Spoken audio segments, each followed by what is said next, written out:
यज्ञदत्त जब क्रूर दृष्टि से पार्वती की ओर देखने लगा तो उसका बायां नेत्र फूट गया। अब तो वह रुदन करने लगा। पार्वती ने कहा, हे प्रभु, इसकी क्रूर दृष्टि से नेत्र फूट गया, इस पर कृपा करिए।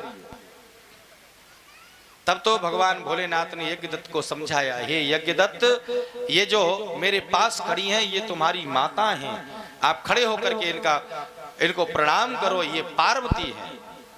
यज्ञदत्त ने खड़े होकर के मैया के चरणों में नमन किया और भगवान भोलेनाथ ने उसको वरदान प्रदान कर दिया, हे भक्त, हे यज्ञदत्त, तेरा एक नेत्र है, इसलिए तुझे कुबेर कहा जाएगा, क्योंकि एक नेत्र तेरा कुबड़ा हो गया, एक नेत्र फूट गया, एक नेत्र बचा है, तुझे कुबेर नाम से जाना जाएगा। कुबेर को वरदान देकर शिव जी सोचने लगे कि विधाता के अंग से प्रकट मेरा स्वरूप पूर्ण प्रलय करता है, उस स्वरूप में मैं गुह्य स्थान कैलाश को जाऊंगा। कुबेर को एक नगरी सुंदर प्रदान कर दी, धन का मालिक बना दिया और स्वतः कैलाश पर्वत के लिए चले गए। बोलिए शंकर भगवान की। शिव जी ने आज सुंदर वरदान दिया और विश्वकर्मा को बुलाया, सभी देवताओं के लिए नाना प्रकार के अलग अलग स्थान बनवा दिए, सभी पर भोले बाबा ने कृपा कर दी। बोलिए शंकर भगवान की जय। इस प्रकार से रुद्र के रूप में परमेश्वर शंकर योगियों और गणों के साथ अनेकों लीलाएं करने लगे। तदनंतर शिवजी ने दक्ष पुत्र सती से पाणी ग्रहण किया। पाणी ग्रहण कहते हैं विवाह से। भगवान भोलेनाथ ने सती का पाणी ग्रहण किया और लोकाचरण में प्रयाण होकर वहां पर निवास करते हुए अनेक लीलाएं करने लगे। आइए 2 मिनट भगवान भोलेनाथ का सुंदर भजन, उसके पश्चात फिर सुंदर कथाएं। तुम्हें अपना बना बेटे, जो होगा देखा जाएगा। तुम्हें अपना बना बेटे, जो होगा देखा जाएगा। लगन प्रभु से लगा बेटे, जो होगा देखा जाएगा। लगन प्रभु से लगा बेटे, जो होगा देखा जाएगा। लगन हरि से लगा बैठे, जो होगा देखा जाएगा। लगन हरि से लगा बेटे, जो होगा देखा जाएगा। कभी दुनिया से डरते थे, वो चुप चुप याद करते थे। कभी दुनिया से डरते थे, कि चुप चुप याद करते थे। कभी दुनिया से डरते थे, कि चुप चुप याद करते थे। कभी दुनिया से डरते थे, चुप चुप याद करते थे। सभी पर्दा हटा बैठे, सभी पर्दा हटा बैठे, जो होगा देखा जाएगा। लगन प्रभु से लगा बेटे, जो होगा देखा जाएगा। हरि बोल।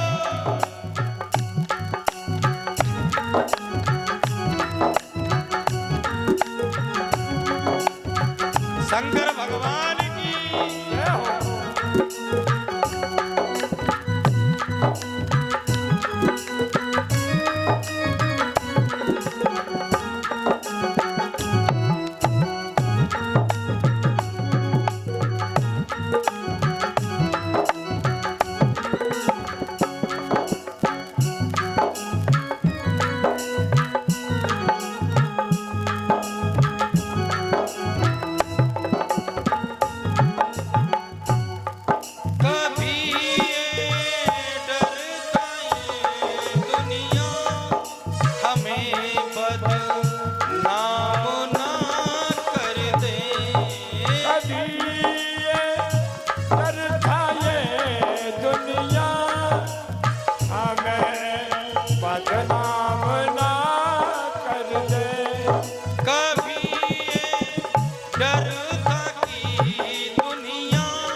बदनाम ना कर दे, हमें बदनाम ना कर दे। लाज सब त्याग अब बैठे, लाज सब त्याग अब बैठे, जो होगा देखा जाएगा तुम्हें अपना बना बैठे, जो होगा देखा जाएगा। लगन प्रभु से लगा बैठे, लगन प्रभु से लगा बैठे, जो होगा देखा जाएगा।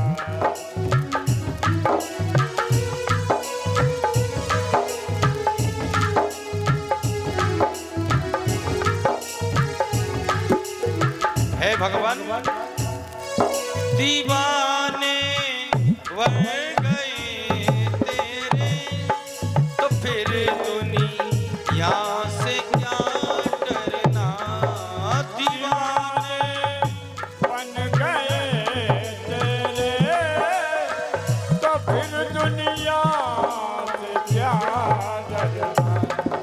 दीवाने बढ़ गए तेरे, तो फिर दुनिया से क्या डरना, दीवाने बढ़ गए तेरे, तो फिर दुनिया से क्या डरना, सभी से दिल हटा बैठे, सभी से दिल हटा बैठे, जो होगा देखा जाएगा, लगन तुमसे हटा बैठे, जो होगा देखा जाएगा।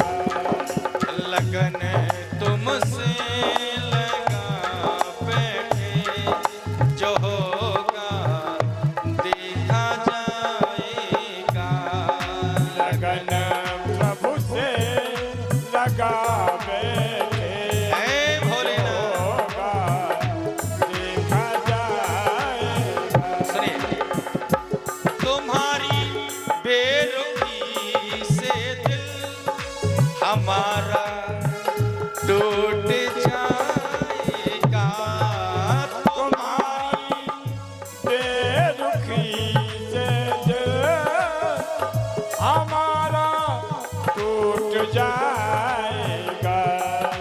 तुम्हारी बेरुखी से दिल हमारा टूट जाएगा, तुम्हारी बेरुखी से दिल हमारा टूट जाएगा। सकल जीवन लौटा बैठे, सकल जीवन लौटा बैठे, जो होगा देखा जाएगा, तुम्हें अपना बना बैठे, जो होगा देखा जाएगा। लगन हरि से लगा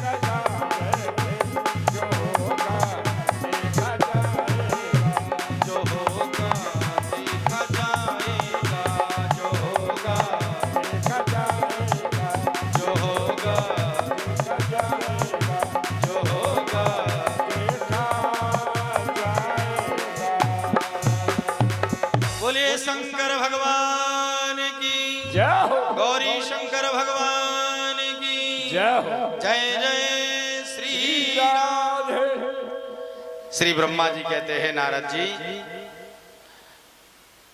ब्रह्मा का स्वता दर्शन से मोह व सती प्रसंग की कथा को वर्णन किया गया।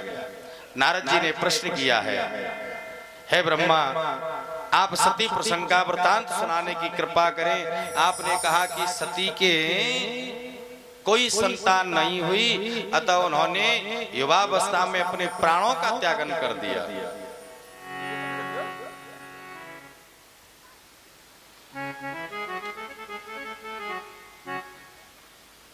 ब्रह्मा जी कहने लगे, हे नारद, एक बार मैं अपनी पुत्री संध्या को देख करके काम बाण से पीड़ित हो गया, तब वे रुद्र मेरे इस कृत्य पर मेरे पुत्रों के सामने ही धिक्कार करके चले गए।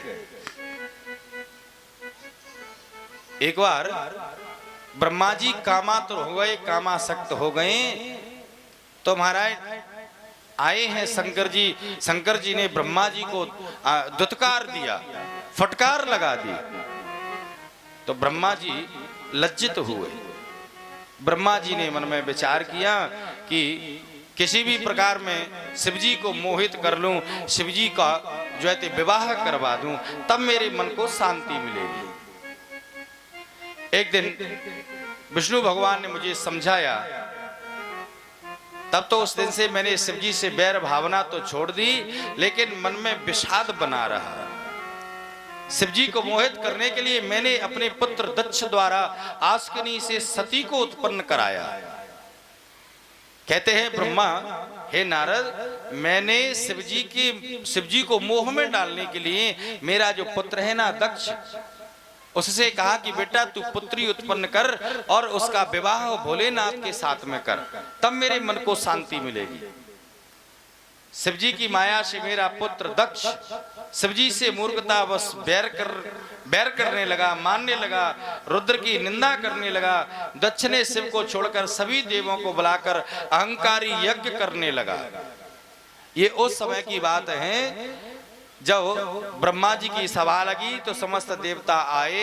उसमें महाराज शंकर जी, विष्णु भगवान, अन्य वरुण देवता, यज्ञ देवता, पवन देवता, सभी देवता विद्यमान उसी क्षण आए हैं। महाराज दक्ष अपने गणों के साथ सभी ने खड़े होकर के दिव्य स्वागत किया, लेकिन भगवान भोलेनाथ खड़े नहीं हुए। तो आज दक्ष भला और बुरा कहने लगा।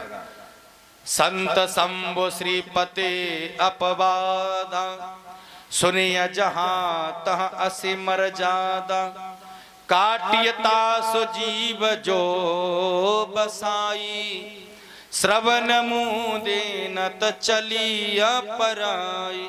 जहां भगवान हर की निंदा हो, गुरु की निंदा हो, वहां पर महाराज या तो निंदा करने वाले की जीभ को काट लो, यदि जीभ न काट सको तो अपने कान बंद कर लो या वहां से खड़े होकर के चले जाओ।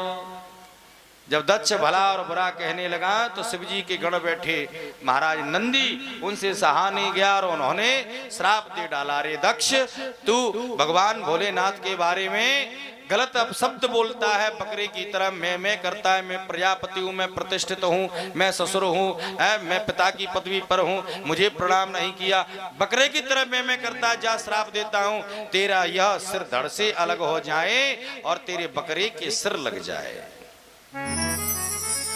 दक्ष को श्राप दिया। दक्ष के साथ में जितने भृगु इत्यादि जो संत थे उन्होंने नंदी आदि गणों को श्राप दे डाला। बोले जितने भी हैं वो सब शंकर जी के गण अवधूत वेशधारी हो जाएं, भस्म को धारण करने वाले हो जाएं, पाखंडी हो जाएं, नरमुंडों की माला धारण करने वाले हो जाएं। एक दूसरे को श्राप दे दिया। कुछ समय बाद महाराज जब दक्ष ने यज्ञ कराई तो सती मैया उस यज्ञ में पहुंची और उस यज्ञ में पहुंचे हैं तो शंकर जी का कहीं भाग नहीं दिखा, अतः उन्होंने अपने योग बल से अग्नि को उत्पन्न किया और अपने प्राणों की आहुति दे दी। सती का प्राणांत हो गया।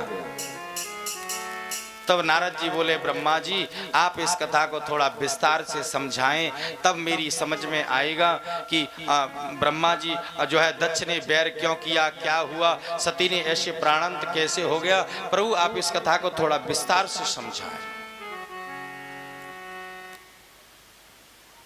तब ब्रह्मा जी कहते हैं, हे नारद जी ध्यान से सुनिए।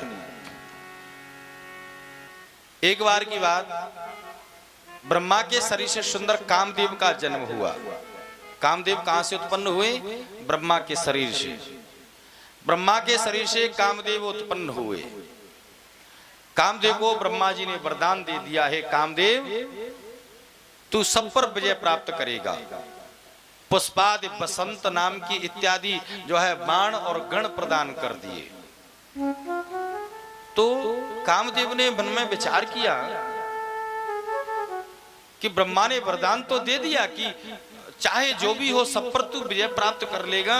तो कामदेव ने मन में विचार किया, क्यों ना मैं इस बाण की परीक्षा अभी कर लूं। सो महाराज बसंत आदि बाणों को जब चलाया तो जितने वहां पर संत महात्मा सभी कामातुर हो गए। ब्रह्मा जी भी कामातुर हो गए। ब्रह्मा जी के शरीर से उत्पन्न हुई एक पुत्री जिसका नाम है संध्या, उस पर ब्रह्मा जी मोहित हो गए। संध्या पर जब ब्रह्मा जी मोहित हुए तो पुत्रों ने हाहाकार की। उस समय महाराज दक्ष के शरीर से, प्रजापति दक्ष के शरीर से स्वेद की 2 बूंदें जमीन पर गिरी, जिससे रति नाम की कन्या उत्पन्न हुई। उस रति का विवाह कामदेव के साथ में कर दिया। अब तो महाराज श्राप दे डाला अनंग को, कामदेव को ब्रह्मा जी ने। हे कामदेव मैं तुझे श्राप देता हूं, तू अहंकार से शिव का दुष्कर्म करके शिव के नेत्रों से जल जाएगा, क्योंकि मैंने तुझे उत्पन्न किया और तूने इन कामासक्त बाणों को मुझ पर ही चला दिया। जा मैं तुझे श्राप देता हूं, एक बार तू बाण शिवजी पर चलाएगा तो शिवजी के नेत्रों से तू भस्म हो जाएगा, तू नष्ट हो जाएगा।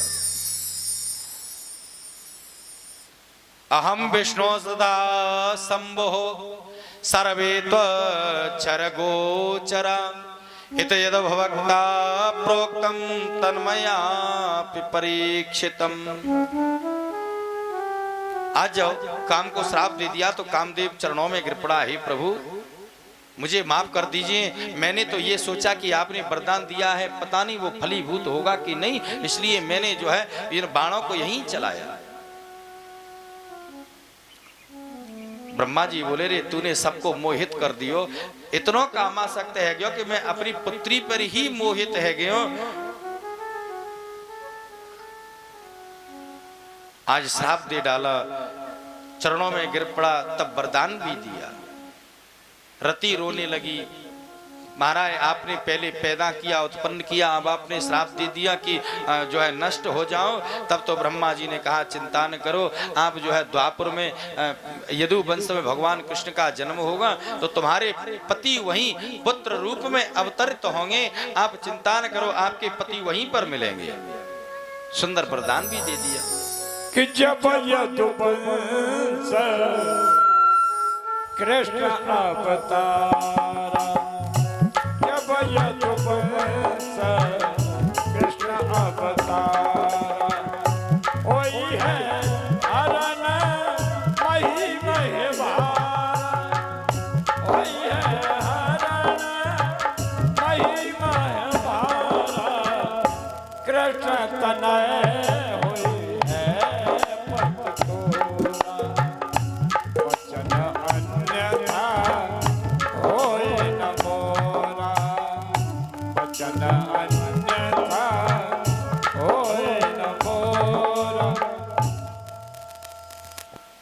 यदु वंश में भगवान कन्हैया के यहाँ तेरे पति पुत्र रूप में जन्म लेंगे और वहीं तुझे प्राप्त होंगे। आज महाराज सुंदर वरदान भी दिया। इधर जब संध्या ने देखा कि मेरे पिता मुझ पर ही मोहित हो गए तो ये तो बड़ा निंदनीय कर्म है।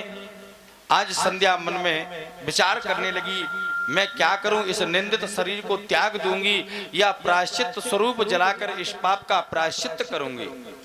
ऐसा सोच करके तपस्या करके मर्यादा स्थापित करने गई। ब्रह्मा जी ने जब उसे तपस्या को उद्यत देखा तो वशिष्ठ जी उसे दीक्षा देने तथा तपस्या की विधि बताने को चंद्रप्रभा नामक पर्वत पर चले गए। संध्या ने मन में विचार कर लिया कि अब तो मैं तपस्या करूंगी और पापों का प्रायश्चित करूंगी।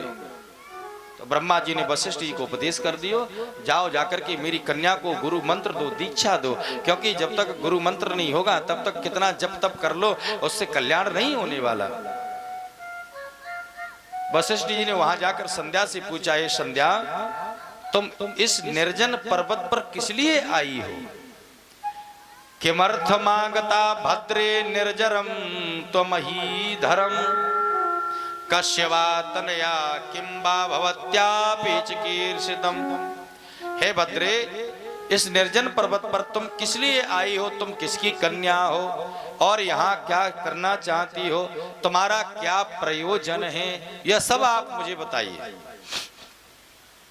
वशिष्ठ जी को देख करके आज संध्या कहने लगी, हे ऋषिवर, आप इस पर्वत पर मेरे कष्ट को दूर करने के लिए आए हो, क्योंकि मैंने सुना है कि संत जहां पर आ जाएं वहां कष्ट रहते नहीं, संतों के दर्शन मात्र से पाप और पातक नष्ट हो जाते हैं। बाबा तुलसीदास ने भी रामचरितमानस में सुंदर निरूपण किया।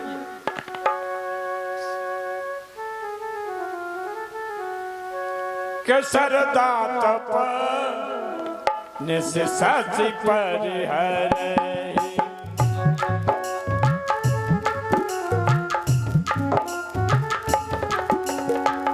सरदा तप निस सचि अपहर संत रचन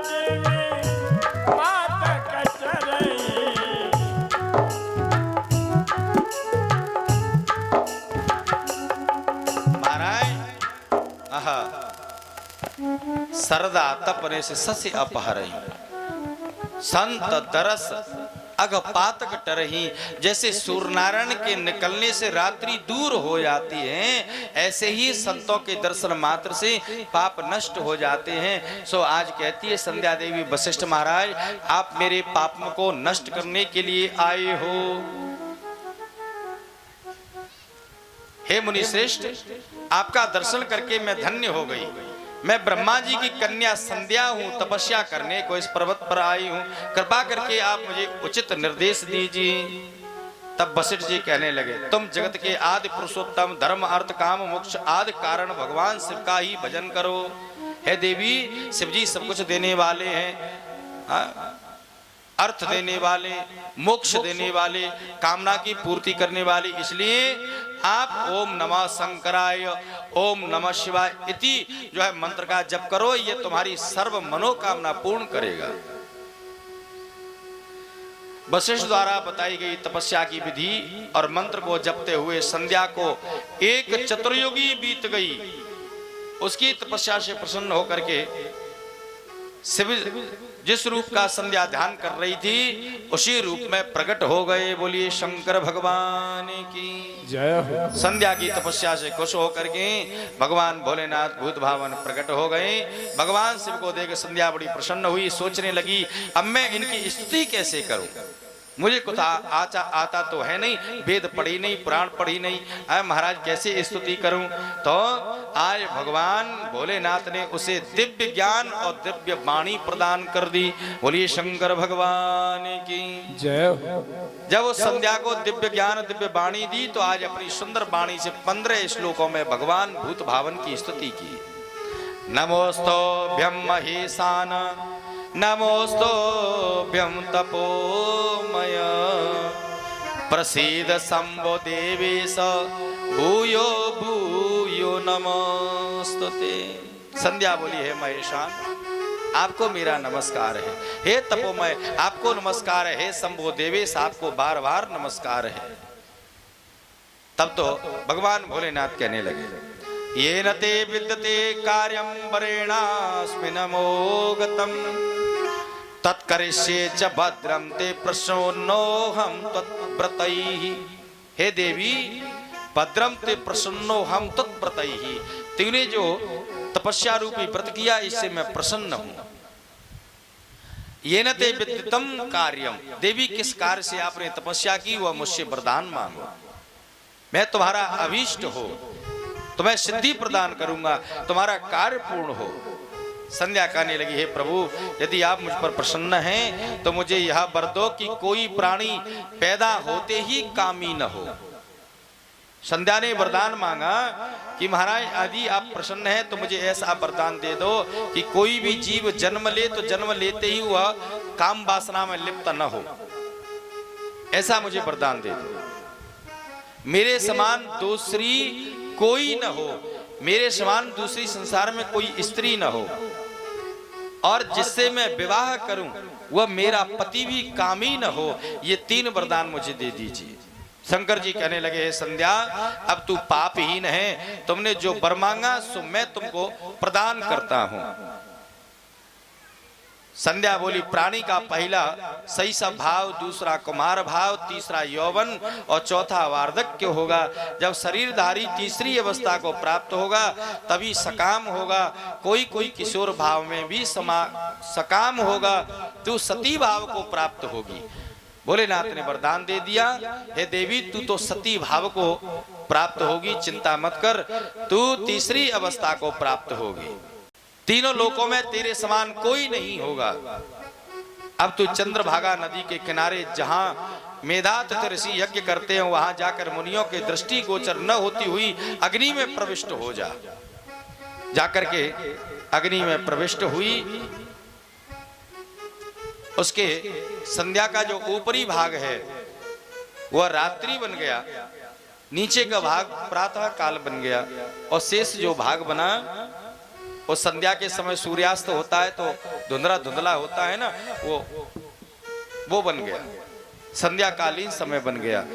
संध्या का ऊपरी भाग रात्रि, नीचे का भाग सुबह बन गया, प्रातः बन गया।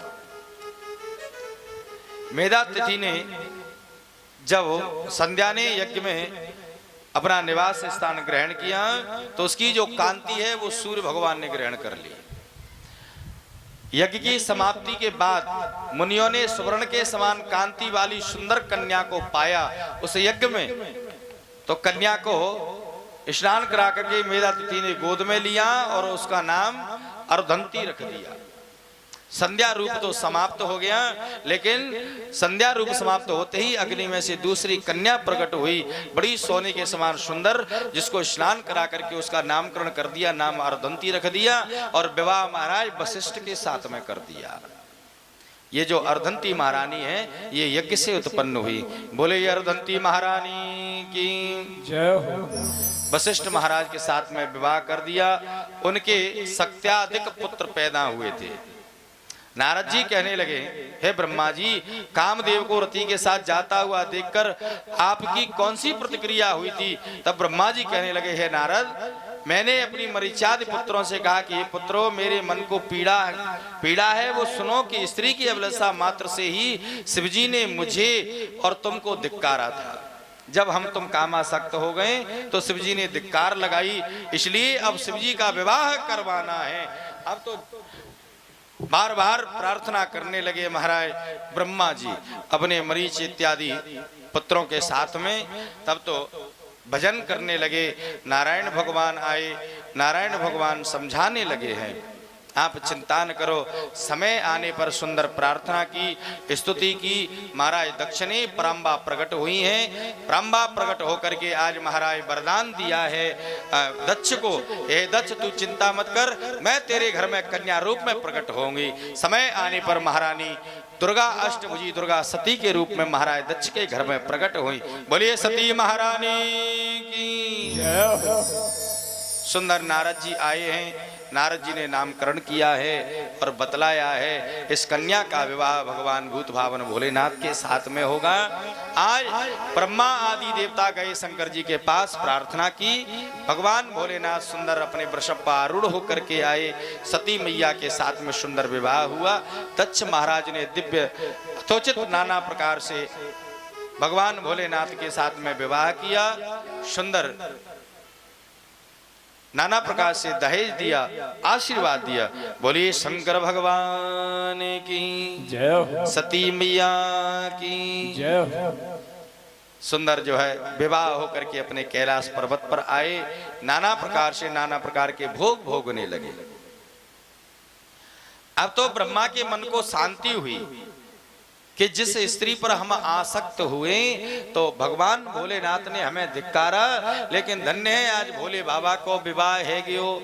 लेकिन जब ब्रह्मा जी की सभा में महाराज दक्ष का अपमान हुआ तो दक्ष ने मन में संकल्प कर लिया कि शंकर तो मेरा जो है दामाद है, दामाद पुत्र के समान होता है। विष्णु ने मेरा स्वागत नहीं किया, कोई बात नहीं, ब्रह्मा ने किया, कोई बात नहीं, क्योंकि वो पिता हैं, वो दादा के समान हैं। लेकिन शंकर तो मेरा दामाद है, ये तो पुत्र के समान है, मेरा स्वागत करना चाहिए था, आज अपमान कर दिया। तो दक्ष ने मन में संकल्प कर लिया कि हे शिव, हे शंकर, मैं तुझे समाज में से छेक दूंगा। डंका परवा दिया, आज के बाद कोई भी शंकर जी को न्योता नहीं देगा। कनखल में जाकर के यज्ञ करने लगा है महाराज दक्ष, लेकिन शिव जी को न्योता नहीं भेजा। लोगों ने कह दियो महाराज ये नियम आपने लागू कियो है तो पहले ये रिवाज आप अपने ही घर से निकालो। आपने कह दियो कि शंकर जी को कोई न्योता नहीं देगा, कोई नहीं बुलाएगा, तो महाराज ये रिवाज पहले अपने घर से निकालो। कनखल में जाकर के महाराज दक्ष ने यज्ञ किए, उसमें सती मैया आई, कहीं भी स्थान न मिला तो अपने शरीर को त्याग दिया। तो नारद जी कहने लगे ब्रह्मा जी भला ये बताओ कि सती जी के लिए जो है कोई बुलावा नहीं भेजा, क्या बात हुई? सती जी कैसे आ गई और उन्होंने आकर के अपना जो है यज्ञ में कैसे शरीर को स्थगित कर दिया, कैसे जो है अपने प्राणांत कर दिया, इस कथा को भी विस्तार से स्मरण कराएं। तब ब्रह्मा जी कहते हैं नारद ध्यान से सुनो, एक बार की बात, भगवान भूत भावन भोलेनाथ त्रेता युग में मन में विचार कियो कि बैठे बैठे क्या करें, न हो तो चलें कहीं सत्संग करने। सो महाराज चल पड़े अगस्त महाराज के यहाँ। कई बार त्रेता युग माई, एक बार त्रेता युग माई, शंभु गए कुंभजन सिपाही, संग सती जगत जननी भवानी, पूजे उनसे अखिलेश्वर जानी, एक बार त्रेता युग माई। एक बार की बात महाराज, त्रेता युग में भगवान भूत भावन भोलेनाथ अपनी पत्नी मैया सती के साथ में सत्संग करने चले। देखिए सत्संग की कितनी बड़ी महिमा है। जब सत्संग करने चले तो बाबा तुलसीदास कहते हैं, एक बार त्रेता युग माही, शंभु गए कुंभज ऋषि पाही। लेकिन साथ में कौन जा रहा?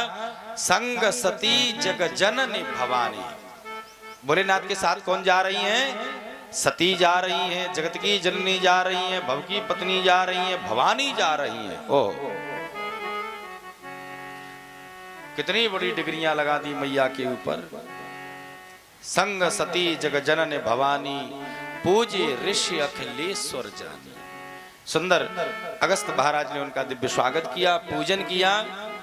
राम कथा मुनि वरज बखानी, सोनी महेश परम सुख मानी। राम कथा मुनि वरज बखानी, सुनी महेश परम सुख मानी। राम कथा मुनि वरज बखानी, सोनी महेश परम सुख मानी। राम कथा सुंदर अगस्त महाराज ने भगवान भोलेनाथ को राम जी की कथा श्रवण कराई। राम कथा मुनि बर जब खानी, सुनी महेश परम सुख मानी। भगवान भोलेनाथ ने कथा को श्रवण किया, मैया ने कथा ना सुनी। अब महाराज आई तो कथा सुनने, लेकिन सुनी नहीं। जब कथा पूर्ण हुई तो भोलेनाथ ने विदा मांगी, प्रभु अब आप हमें विदा दे दीजिए, हम चलें। दक्षिणा में भक्ति प्रदान कर दी। मुनि सन विदा मांगे त्रिपुरारी, मांगे त्रिपुरारी, चले भवन संग दक्ष कुमारी। मुनि सन विदा मांगे त्रिपुरारी, मांगे त्रिपुरारी, चले ओ भवन संग दक्ष कुमारी। मुनि सन विदा, आज मुनि से विदा मांग करके भूत बावन भगवान भोलेनाथ चलने लगे हैं। तो बाबा तुलसीदास ने अवई मैया सती के ऊपर जो डिग्रियां लगाई, भव की पत्नी भवानी अम्बा परम्बा, वो सब छीन ली। क्यों छीन ली? क्योंकि जिसपे राम का नाम का जो है रंग नहीं चढ़ा वह बेकार है, जिस पर भक्ति का रंग नहीं वह जीव बेकार है। कथा सुनने तो आई लेकिन कथा नहीं सुनी। कथा किसने सुनी? केवल शंकर जी ने। राम कथा मुनि बरज बखानी, सुनी महेश परम सुख मानी। यदि सती मैया ने सुनी होती तो उनका भी बाबा ने नाम दिया होता, लेकिन कथा नहीं सुनी। तो आज जब इधर से जा रही हैं तो बाबा ने सारी डिग्रियां हटा ली और केवल एक दक्ष की कन्या कह दियो। भगवान भूत भावन को त्रिपुरारी बना दियो। मुनि सन विदा मांग त्रिपुरारी, चले ओ भवन संग दक्ष कुमारी। एक दक्ष की कन्या को लेकर के भगवान भोलेनाथ जा रहे हैं। लेकिन महाराज मार्ग में देखा तब भगवान श्री राम का जन्म हो गया और वनवास भी हो गया। मैया जानकी जी को रावण लेकर के चलो गयो। आज भगवान श्री राम अपनी पत्नी जानकी जी को जंगल में खोज रहे हैं, ढूंढ रहे हैं। बिरह बिकल नर इबर घुराई, खोजत फिरत विपिन दो भाई। बिरह बिकल नर इबर घुराई, खोजत फिरहि विपिन दो भाई। बिरह बिकल, आज बिरह में जानकी जी की बिरह में व्याकुल हुए घूम रहे भगवान श्री राम और लक्ष्मण। लता पताओं से पूछते हैं, मधु पर शयन करने वाली मधुमक्खी से पूछते हैं, हो हे खग मृग हे मधुकर श्रेणी। इको बढ़ाओ। हे खग मृग हे मधुकर श्रेणी, तुम देखी सीता मृग नैनी। तुम देखी सीता मृग नैनी। ओ हे खग मृग मधुकर श्रेणी, हे खग मधुकर श्रेणी, तुम देखी सीता मृग नैनी। तुम देखी सीता मृग नैनी। आज श्री राम पूछ रहे लता पताओं से, मधु पर शयन करने वाली मधुमक्खी से, हे देवियों आपने मेरी सुंदर जो है जैसे हिरण की आंख होती है ना, ऐसे मृग नैनी मेरी सुंदर जानकी जी को कहीं देखा? जब ऐसा दृश्य भूत भावन भोलेनाथ ने देखा तो मन में विचार किया ये तो मेरे इष्ट देव हैं ना। सुंदर प्रणाम किया। भगवान ने जब प्रणाम किया, कहे सच्चिदानंद परधामा। मैया सती जी ने देखा आज भोले बाबा को कहा है गयो भैया ये अयोध्या के राजा दशरथ के पुत्र हैं और इनको सच्चिदानंद कहकर के प्रणाम कर रहे हैं। मन में विचार करने लगी, लेकिन शंकर जी से कुछ नहीं कहा। अब भला शंकर जी तो सब कुछ जानने वाले हैं, सबके हृदय की जानने वाले। समझाने लगे, देखो देवी ये जो घूम रहे हैं ना, जंगल में विचरण कर रहे हैं, सोए मम इष्ट देव रघुबीरा। ये कौन है पता है? ये मेरे इष्ट देव हैं, मेरे रघुवीर हैं, जिनकी कथा मुनि ने हमें सुनाई, ये वही राम जी हैं। लेकिन बाबा ने खूब समझाया सती को, भावी बसन ज्ञान उर आवा। खूब समझाया भगवान भोलेनाथ ने, लेकिन सती के हृदय में ज्ञान नहीं आया। ओहो, सती जी कहने लगी यदि ऐसे ही ये नारायण हैं तो भला इनको तो सब पता है कि मेरी पत्नी कहाँ है। हा? जंगलों में ऐसे भटक रहे हैं जैसे सादा पुरुष घूमता है, साधारण मानव एक भटकता है, रोता है। महाराज ऐसी समझाया भोले बाबा ने, देवी ये तो नर लीला कर रहे हैं। लेकिन सती जी का जब मोह दूर नहीं हुआ तो बाबा ने कह दिया, देवी जिस प्रकार से आपका मोह जाता रहे वही कार्य करिए, आप परीक्षा ले लो। मैया सती जी गई, सीता जी का वेश बना करके बैठ गई जिस मार्ग से आ रहे राम जी लक्ष्मण जी। ओह, लक्ष्मण जी ने देखा, लक्ष्मण दीखो मां कृत बेसा। भला आज उमा जी को कहा है क्यों जो जानकी जी को वेश धारण करके मार्ग में बैठ गई हैं। लेकिन फिर मन में विचार किया कि राम जी तो सर्वज्ञ हैं, सब कुछ जानने वाले हैं। आज जैसे ही राम जी आए तो राम जी ने पूछ लिया, प्रणाम किया।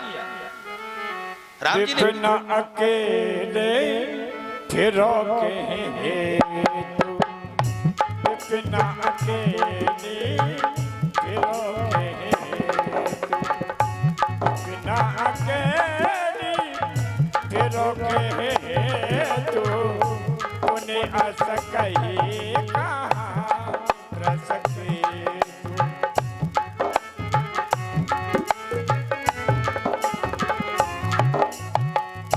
जोर पाने प्रभु की न प्रणाम, जय जय पिता समेत लीन निज नाम, बिन अकेली फिरो आज भगवान भोलेनाथ ने प्रणाम कियो, सती जी को प्रणाम कियो। हे देवी मैं आपको प्रणाम करता हूँ, पिता समेत लीन निज नाम।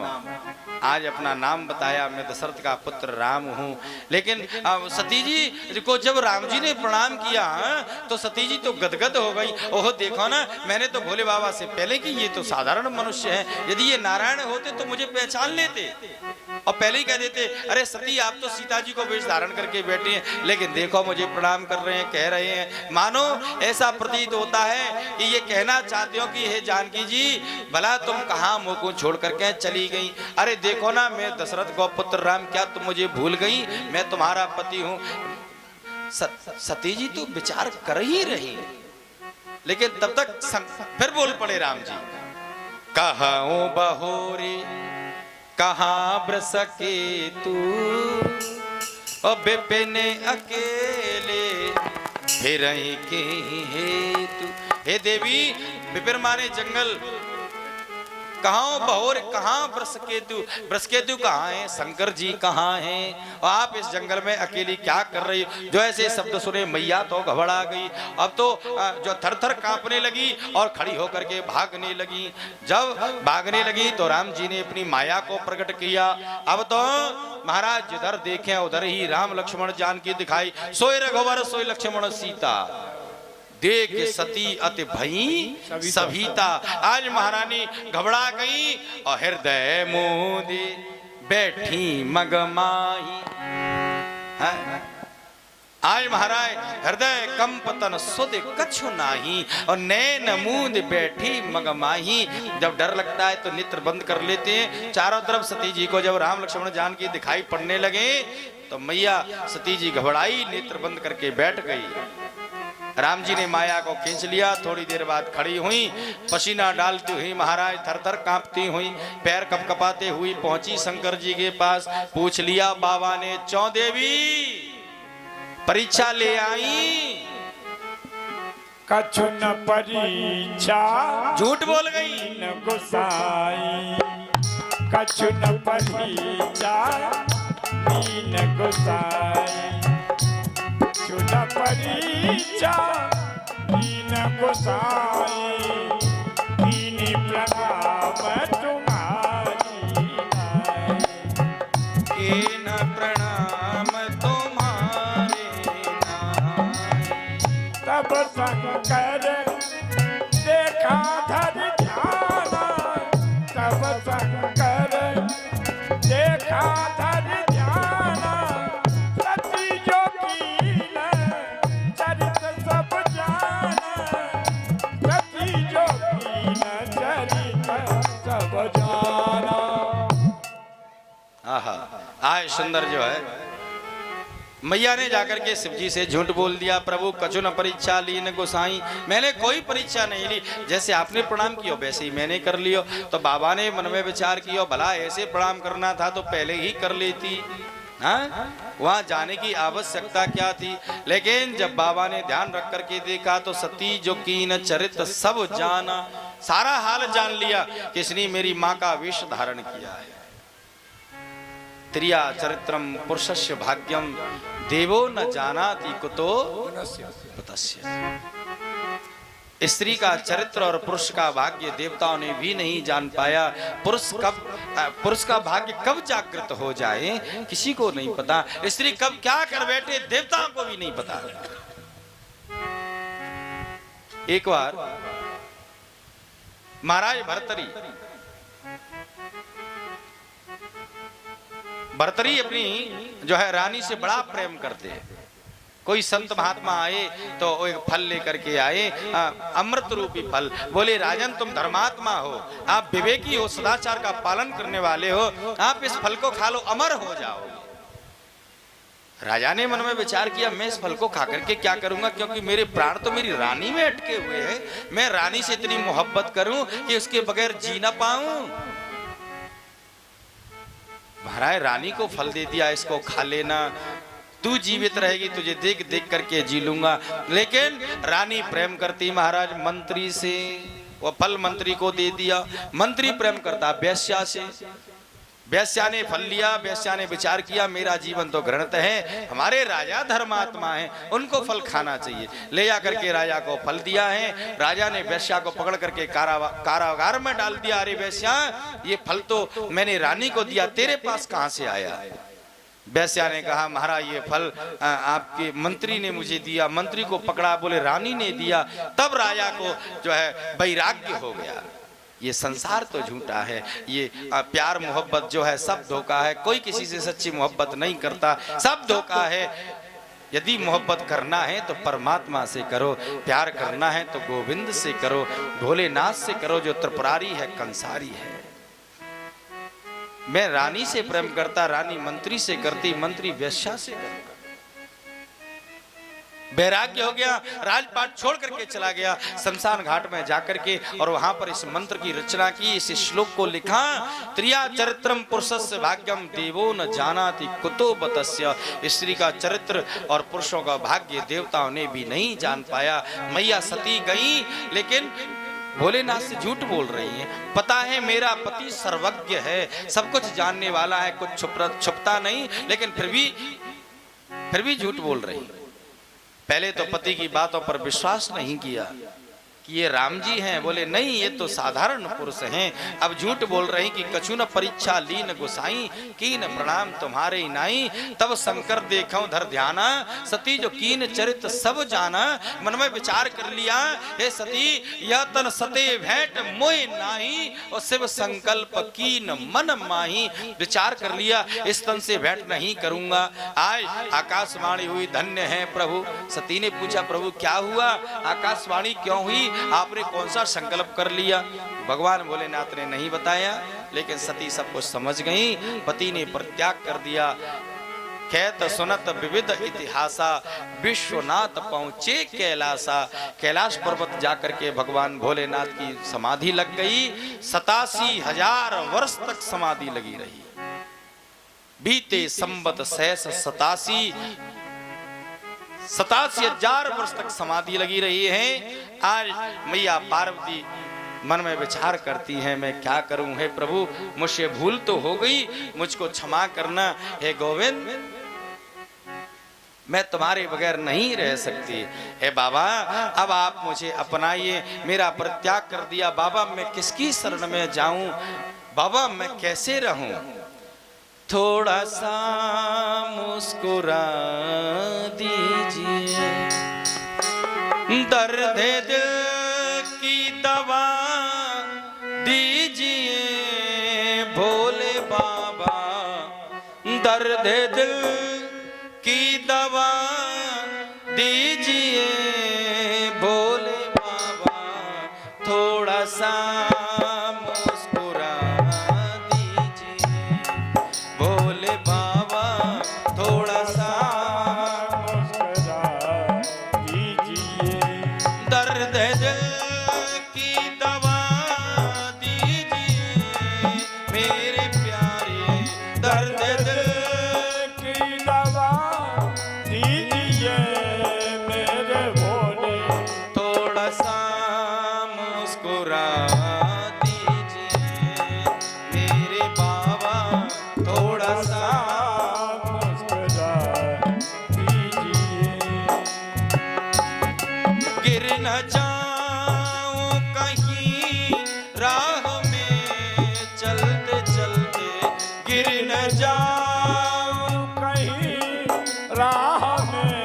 चलते चलते गिर न जाऊं कहीं राह में, चलते चलते गिर न जाऊं कहीं राह में, चलते चलते अपना दामन थमा दीजिए मेरे बाबा, अपना दामन थमा दीजिए। दर्द दिल की दवा दीजिए मेरे प्यारे, दर्द दिल की दवा दीजिए बाबा मेरे भोले। थोड़ा सा मुस्कुरा दीजिए मेरे बाबा, थोड़ा सा मुस्कुरा दीजिए। मेरा दिल आपका घर हुआ है मेरे प्यारे, मेरा दिल आपका घर हुआ मेरे भोले। मेरा दिल आपका घर हुआ है मेरे बाबा, मेरा दिल आपका घर हुआ मेरे बाबा। आते जाते रहा कीजिए मेरे प्यारे, आते जाते रहा कीजिए मेरे स्वामी, आते जाते रहा कीजिए मेरे भोले। आते जाते रहा कीजिए। दर्द दिल की दवा दीजिए मेरे भोले, दर्द दिल की दवा दीजिए मेरे भोले। थोड़ा सा मुस्कुरा दीजिए मेरे बाबा, थोड़ा सा मुस्कुरा